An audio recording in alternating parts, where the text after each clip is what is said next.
Hi everyone, my name is Anna Anders, humbly here at forglobalpeace.com. I'm a peace activist, peace flag maker, trying to support the humble cause of peace from local to global. I apologize, I'm whispering right now, and that's because my grandbaby is taking a nap. And so what I want to say is just give a shout out to everybody, to say hello, and to kind of bring you abreast of where I'm at. And what I want to say humbly is I'm trudging. I'm trudging one day at a time here in humble, corrupt Cleveland, Ohio, and trudging while being an aging woman. I just turned, how old did I turn? Help me God, 57 years young. And I say that because I have a childlike spirit, and nobody's going to steal that from me. I'm not going to let anybody steal that from me until death does me part. That's what I want to say from my heart of hearts. And my grandchildren helped to give me that youthful energy and soul sacred energy, if you will. And so having said that, what I need to say is that I am soul responsible. I am soul responsible emotionally, physically, financially, spiritually, religiously. If I had a religious entity that I was hooked into today, I don't, because I practice my spirituality humbly, and I love that I do that today, and nobody can ever take that away, because my relationship with my sacred creator is an inside job. It's an inside job that reflects outside. So that's what that is. March 17th, 1990, I met my creator, my sacred creator, at 7011 Virginia Avenue, Parma, Ohio, in the wee hours of the morning, after what I thought I was celebrating St. Patty's Day with my ex-husband. And I would be beat up from the feet up that night after celebrating St. Patrick's Day, getting nice and drunk and under the influence with him. Never in my wildest dreams would I ever imagine him putting his hands on me that way. No way. I would have never signed up for that with that marriage. So, or relationship, I should say. So nobody gets away with putting their hands on me in that way. And not only that way physically, but emotionally and spiritually. So hands off, and I keep my boundaries for myself pretty good as a woman in recovery today, healing, and out of that healing, having lots of hope for others as well. So yeah, what I want to say is we are all humbly responsible for the world that we desire to live in, here from local to global, and no one gets away with not being responsible for that contribution, if you will, especially if you're adults. I'm not talking about the children, because we adults are responsible for preparing the world for the children for tomorrow and the next day and the next month and the next year and years upon years. So, and having said that, we are responsible for their future. We are responsible for their future, but we are also responsible for past.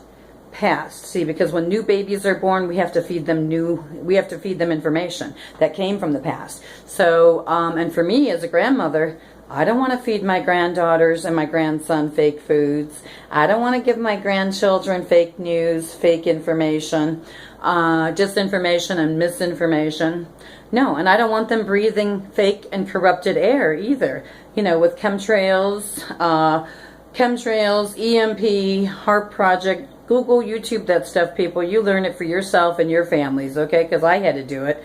And everybody else before me had to do it too. And I'm not saying that to be rude. I'm just saying that because that's a part of our reality today. You know, we talk about pollution. We talk about pollution on one end and evolution on the other end.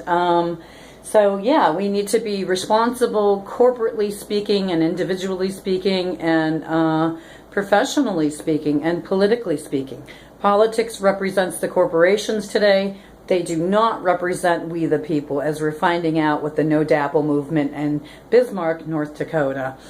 President Trump said that he's supporting the oil pipelines that manifested and were pre-existing prior to the Bismarck protest.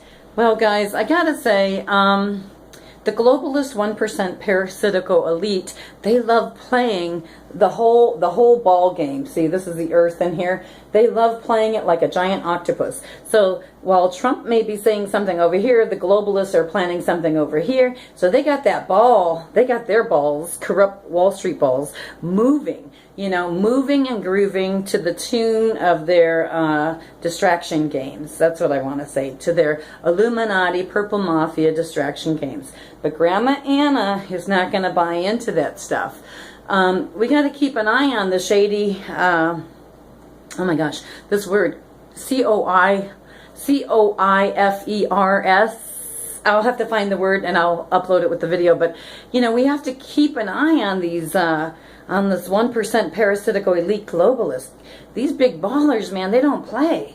And they haven't played for a long time throughout history. And how you can check all that, I'm going to be uploading a video about a library, a local library in Lakewood, Ohio.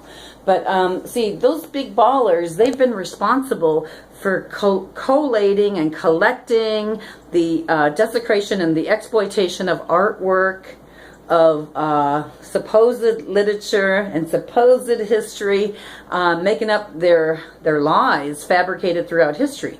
So, but if you look at history in the timeline, if you get a globe and just look around the world and see what really manifested and what's still manifesting here today, because see, these bad boys, they ain't giving up those diamond mines so quickly. No, they're not. And it's not the Africans that own the diamond mines today. So shame on those bad boys. Shame, shame, shame, shame, shame. Grandma Anna says, shame on you guys. Give back those diamond mines to the beautiful Africans. That's what I want to say. Aho, eswale kuna. Let me check the time on this video. Oh my gosh.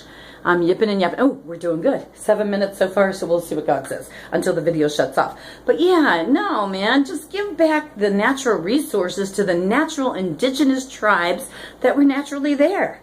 You know, so for example, let's see, I don't know what tribes were in the Southwest originally, but I think Hopi and Navajo were there, and not Arawak, which is the tribe I'm from, we were island people, but what I want to say on my dad's side, what I want to say, who else? There's lots of tribes in the Southwest, so Apache, okay, Geronimo, so Chief Joseph, Nez Perce, you know, just all of it. I just want to say, give back the natural resources and let those people be in charge of those natural resources and those oil pipelines too, because the natives were there first. Aho, eswale kuna, you know. So just tell the historical truth, man. Quit rocking the lies. The lies just don't sit well with us truthers today, okay? That's what I want to say. Lies do not sit well with historical truthers. Hi, I'm Anna Anders. I'm a historical truther. You got some lies for me? I'm going to dig through the minutia and find the truth somewhere in that pile of doo-doo, okay? So whether it's horse shit, cow shit, bullshit, or human shit, Grandma Anna will sift through it and then see what it's about. So yeah, I was born and raised Catholic.